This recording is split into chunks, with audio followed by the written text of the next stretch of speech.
여러분 안녕하세요. 네, 오늘 이제 또 금요일입니다. 내일부터는 또 연휴고 주말이네요. 저도 좀 힘든 상황이지만 아이들이 또 방학을 해서 집에서 계속 쉬고 있는 것도 좀 그래서 같이 내일은 1박 2일이라도 가까운 근교로 한번 다녀와 가족 여행을 가볼 생각이고요. 오늘 여러분들께 말씀드려보고 싶은 주제는 어, 만성신부전으로 많이 좀 아파하다가 이제 투석을 해야 된다고 결정을 할 때 가장 많은 환자분들께서 고민하시는 부분이 아무래도 이제 투석의 종류가 혈액투석하고 복막투석 있잖아요. 그래서 저도 사실 혈액투석을 할까 복막투석을 할까에 대해서 많이 혼자 고민도 해보고 또 유튜브로 검색도 해보고 그런데도 사실 어떻게 해야 될지를 결정을 못 내리고 갈팡질팡 했었는데요.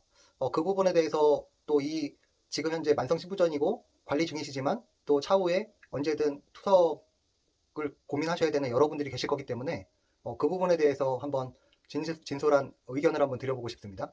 우선 저 같은 경우는 사실은 단순하게도 다른 생각보다 혈액투석을 하기가 너무 싫었습니다. 이유는 제가 이제 이 통증이나 이런 부분에 대해서 좀 잘 견디지 못하는 성질도 있고요. 또 주사바늘에 대한 공포도 약간 있는 데다가 어, 매주 뭐 3번씩 주사를 계속 맞으면서 생활을 할 수 있을까에 대해서 솔직히 자신이 없었고요.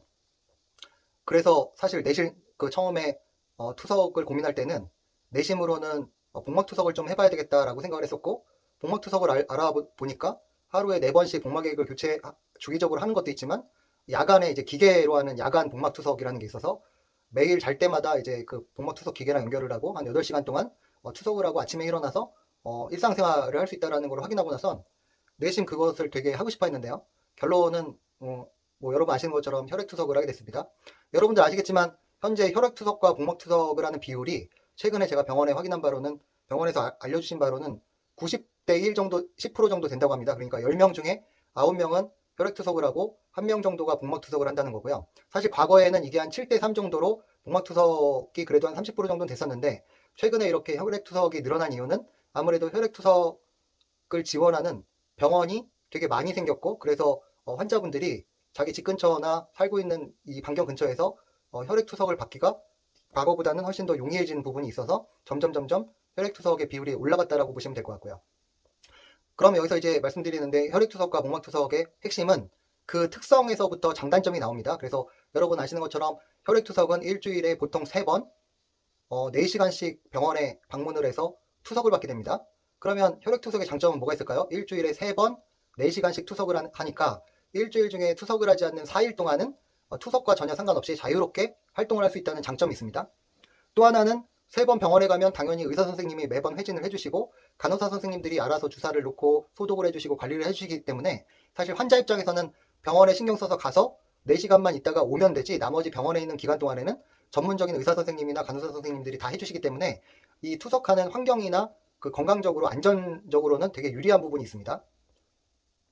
그리고 병원에서 하다 보니까 좀 간편한 부분도 있고요. 내가 그냥 병원에서만 가서 알아서 하는 거지 집에서 뭔가 복잡하게 내가 뭐 신경을 쓰거나 해야 되는 부분은 특별히 없다고 보시면 됩니다. 그런데 이제 반대로 혈액투석의 단점은 뭐가 있을까요? 당연히 그 장점이었던 게 단점으로도 되는데요. 일주일에 3번씩은 의무적으로 병원을 가서 4시간씩 투석을 해야 됩니다. 그런데 투석을 하러 가는 시간, 투석이 끝나고 나서 또 지혈하고 집에 오는 시간까지 하면 보통 5시간 이상 걸린다고 보셔야 되고요.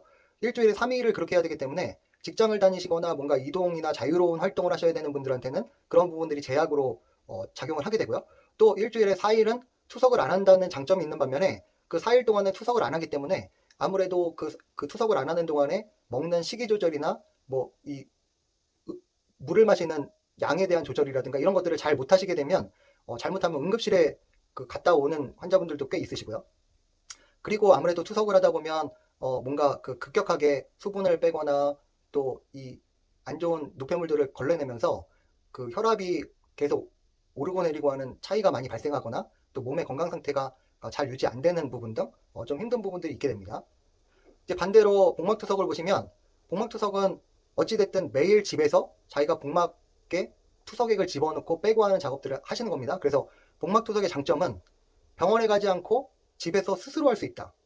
그래서 병원에 가야 되는 일정을 일주일에 3일씩 고정하지 않아도 되기 때문에 상대적으로 이동이나 뭐 여행이나 자기가 뭔가 활동을 하는 데 있어서는 좀 자유로운 부분이 있습니다. 아무래도 그 복막 투석액을 가지고 뭐 차로 이동하거나 하게 되면 뭐 이동도 상대적으로는 자유로울 수 있고요. 그래서 그 다음에 가장 큰 복막투석의 장점은 아무래도 주사를 안 만져도 된다라는 거죠. 복막에 이제 수술한 그 관을 통해 가지고 복막에만 넣으면 되기 때문이죠.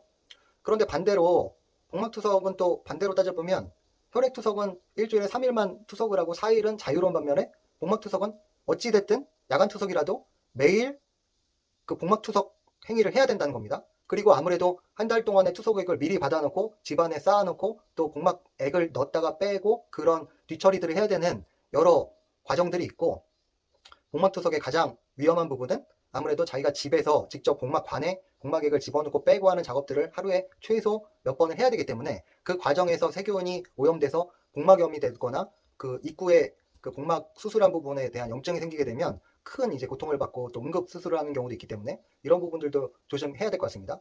그래서 결론적으로 생각해 보면 자기 환경에 따라서 생각을 해야 될 것 같은데요. 예를 들면 자기가 나이가 좀 젊고 또는 젊든지 아니면 자기가 정신이 또렷하고 관리를 잘할 수 있는 역량이 있다라고 하면 복막투석도 검토해 볼 수 있습니다. 또는 내가 뭐 직장을 다니고 있거나 또는 뭔가 활동적이어야 되거나 또는 일 때문에 뭔가 자유롭게 돌아다녀야 되거나 또는 내가 국내나 해외 여행이나 이런 것들이 내 인생에서 되게 큰 의미를 차지하는 경우에도 복막투석을 생각할 수 있습니다.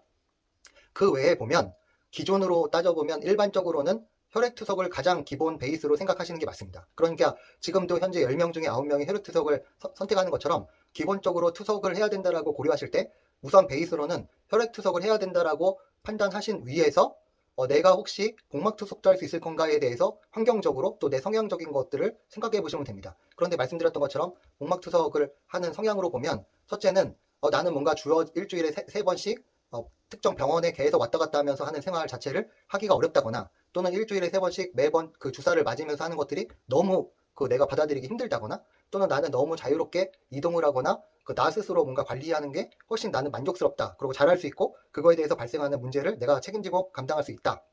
라고 판단되시면 그런 경우에 분들은 복막투석을 병원이랑 상담해서 결정하셔도 좋을 것 같은데 그런 그런 추가적인 것들을 빼고 나서 보시면 아무래도 혈액투석을 베이스로 놓고 여러분 그 앞으로의 투석 생활을 고려하시는 게 안정적일 거라고 생각합니다. 저도 초반에 복막투석을 꽤 고민을 하고 또 와이프하고 여러 가지 얘기를 해보고 집안의 환경이나 제 직장 환경 또 제 생활 환경, 제 성향 이런 부분들을 다 따져봤더니 어쩔 수 없이 혈액투석을 해야 되겠다라고 판단을 해서 이제 혈액투석을 한 지 근 한 6개월 되는 것 같은데요. 처음에 말씀드렸던 것처럼 처음에 주사를 맞을 때는 살이 뭐 찢어지는 것 같이 되게 많이 아프고 또 주사를 맞고 투석을 하는 중에도 아프고 또 투석이 끝나서 주사 바늘을 뺄 때도 아프고 그래서 이거 계속 할 수 있겠나 하는 걱정과 고민이 많았는데 지금 6개월이 된 시점에서는 어느 정도 적응이 됐는지 할 만한 수준이 된 것 같다라는 느낌이 듭니다. 여러분 어떠한 환경이든 간에 받아들이고 내가 그 환경 안에서 뭔가 할 수 있게끔 그 마인드를 바로잡고 또 몸을 단련해서 적응해 나가면 어떤 환경이든 인간은 적응하는 동물이기 때문에 다 내 삶이 되고 내가 포용할 수 있게 된다라고 믿으시고 여러분 다가 뭐 미래에 어떤 일이 발생하더라도 두려워하지 마시고 어떤 사람이든 그런 것들을 경험해 나가고 있는 동료와 주변 사람들이 있다라는 생각을 가지시고 한번 담대히 맞서서 다가가 보시기를 기원 드리겠습니다. 그렇더라도 여러분들이 오늘도 건강하고 행복한 하루가 되시기를 기원 드립니다. 들어주셔서 감사합니다.